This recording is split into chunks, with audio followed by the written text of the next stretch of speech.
make a safe move on you, but then try and break away from him so he's not able to slipstream him down the start-finish straight. Lorenzo's just taken another couple of tenths out of the chasing pack as well. While they're jostling for position behind him, Lorenzo's just cutting fast and consistent laps at the front. The gap now up to 2.6 seconds. Behind Vinniales, it's Paul Espargaro 7, 8th is Alessia Espargaro, 9th Cal Crutchlow, 10th Bradley Smith, Scott Redding 11th, Petrucci 12th, 13th is Battista, 14th Labadie, and in 15th place Hector Barra. Jack Miller at the moment down in 16th. Still no way through for Rossi then in the first half of this 9th lap. Do you try to get past in the first part of the lap, knowing that if you don't, you can't build up a bigger advantage? He's just going to blast past you. He's got to go to turn 11. He did that move a couple of laps ago. He will fight back. He's not going to give up that second place without a monumental fight. No way through though this time now. Can Rossi, has he got enough distance? Can he break the gap between himself and Yoni down the start-finish straight, or will Ducati just wind up that power, wind up the wick to top gear and just effortlessly blitz past Rossi again on the start-finish straight? We're about to find out. We certainly are onto the start-finish straight. They cross the line.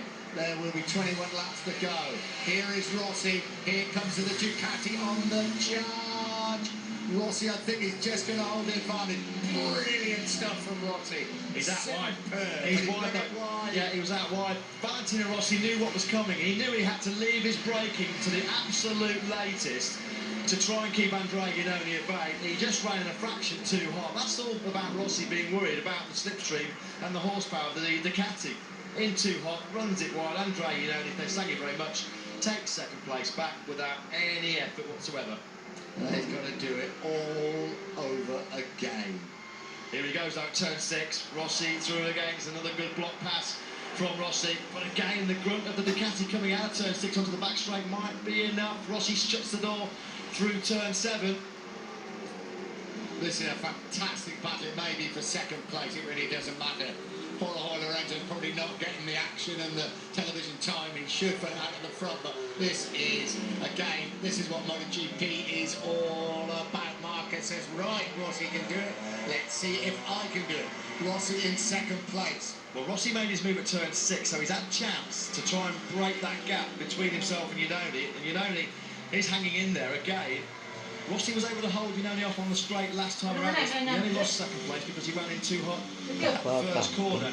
We ride with Andrea Iannone in his face, number 93, Marquez. Right. I think he's probably opened up a big enough advantage this time, Rossi, to hang on to second place. But here comes the Ducati closing up. Now, Rossi had to get in there so hot the last time that he ran it wide.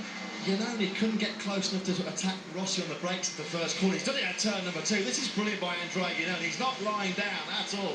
But the performance, the differential and acceleration between Iannone's Ducati and Marquez's Honda coming out the final corner, it was embarrassing. Rossi fights back at turn number 4. This is like Malaysia in Sepang a couple of weeks ago between Rossi and Iannone. It's hotting up brilliantly here in Valencia. Now, can Iannone remain calm? Because often in these situations, you see Andrea Iannone throw that Ducati up the road. Closes up on Rossi once again at turn 6. This is where Rossi overtook him last time out.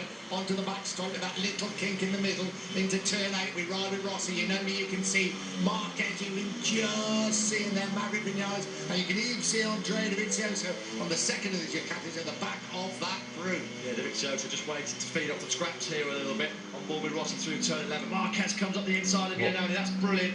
Iannone was just in a fraction wide. Marquez pounces then for the first time in this race. Marquez in the podium places. Iannone though fights back strongly at turn number 12. That's brave by the Italian, and he makes it stick.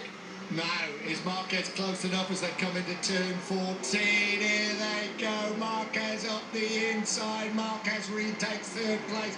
But now, the grunt of the Ducati against the Honda. Who's going to win this battle as they race down towards turn 1? It's no contest. The Honda suffers so much on acceleration.